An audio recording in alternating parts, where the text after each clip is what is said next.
విమానాల కోసం ట్రంప్ ఎన్ని కోట్లు ఖర్చైనా వెనక్కి తగ్గేది లేదని స్పష్టం చేస్తున్నారు. అమెరికాలో అక్రమంగా నివాసం ఉంటున్న వలసదారులను అత్యంత కఠినంగా ట్రంప్ దేశం దాటిస్తున్నారు. వారందరినీ సైనిక విమానాల్లో స్వదేశానికి తరలిస్తున్నారు. అయితే ఇలా సైనిక విమానాల్లో అందరినీ తరలించాలంటే అది ఖర్చుతో కూడుకున్న పని. కానీ ట్రంప్ ఎక్కడా ఖర్చుకు వెనకాడడం లేదు. తాను ఎన్నికల సమయంలో చెప్పినట్టుగానే నేరస్తులుగా మిలిటరీ విమానాల్లో పంపేస్తున్నారు. ఇలా ఒక్కో అక్రమ వలసదారుడి పైన ట్రంప్ దాదాపు 4 లక్షల వరకు వెచ్చిస్తున్నారు.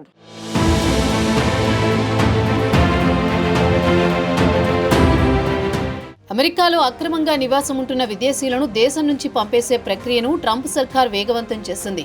ఇప్పటికే పలు దేశాలకు చెందిన అక్రమ వలసదారులను పంపేసిన ట్రంప్ ఇప్పుడు 205 మందితో కూడిన C-17 మిలిటరీ విమానాన్ని భారత్కు పంపారు. టెక్సాస్ నుంచి బయలుదేరిన ఈ విమానం అమృత్సర్కు చేరుకుంది. ఇంతకు ముందు అమెరికా వివిధ దేశాలకు చెందిన అక్రమ వలసదారులను తిరిగి పంపివేసింది. అయితే వీరందరినీ తిప్పి పంపించేందుకు ట్రంప్ మిలిటరీ విమానాలు ఉపయోగించడం చర్చనీయాంశంగా మారింది. మిలిటరీ విమానాల ద్వారా రవాణా చేయడం చాలా ఖర్చుతో కూడుకుంటుంది. కొన్ని రోజుల క్రితం కొలంబియాకు చెందిన అక్రమ వలసదారులను అమెరికా ఇమిగ్రేషన్ అధికారులు మిలిటరీ విమానంలో తరలించారు.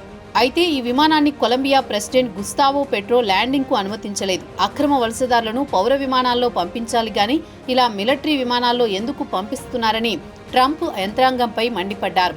అయితే అధిక ఖర్చు, ఇతర దేశాల నుంచి వ్యతిరేకత ఉన్నా కూడా డీపోర్టేషన్ కోసం ట్రంప్ మిలిటరీ విమానాలే ఉపయోగిస్తోంది.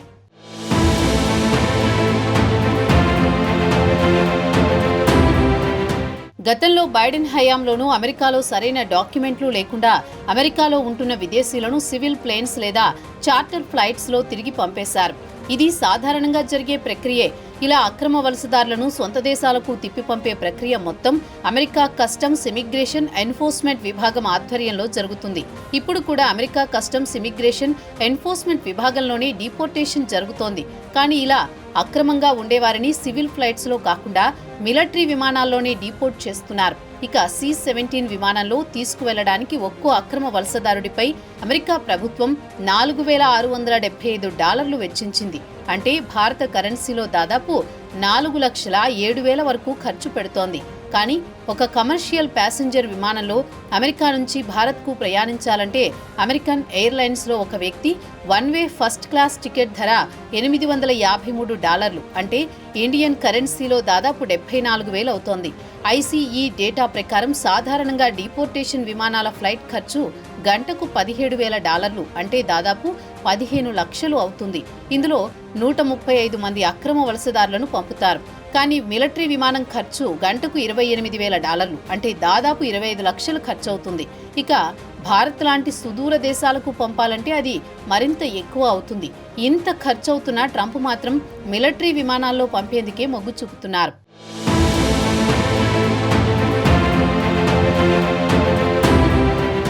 ఇటీవల మెక్సికో, కొలంబియాకు చెందిన అక్రమ వలసదారులను సంకెళ్లు వేసి మరీ మిలిటరీ విమానాల్లో పంపారు. ఈ వీడియోలు వైరల్ అయ్యాయి. ఇలా పంపడం వెనుక ట్రంప్ తన నిర్ణయాలు ఎంత కఠినంగా ఉంటాయో ప్రపంచ దేశాలకు చూపించాలనుకున్నారని విశ్లేషకులు చెబుతున్నారు.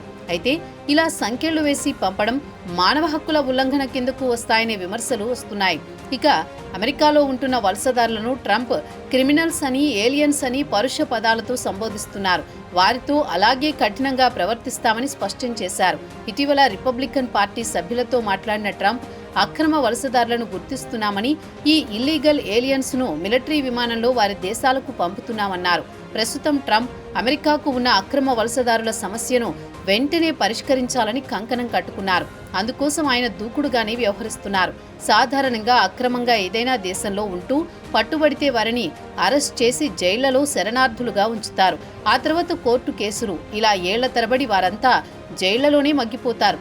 కానీ ట్రంప్ అందుకు భిన్నంగా కోట్లాది రూపాయల ఖర్చైనా సరే వారిని స్వదేశాలకు పంపేందుకే సిద్ధమయ్యారు.